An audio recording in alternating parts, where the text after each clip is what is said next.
अब न पिया कहीं हमरे लागई हो मनवा, अब न पिया कहीं हमरे लागई हो मनवा, तू आई जताए पिया रोवे नयनवा।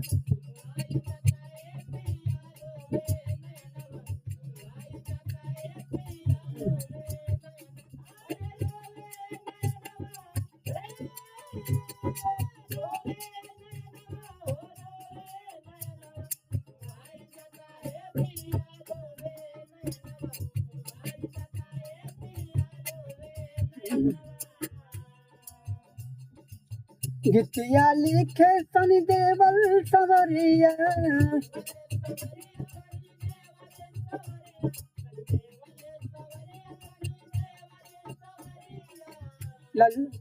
लल्लू बाबा के जाके संघरिया।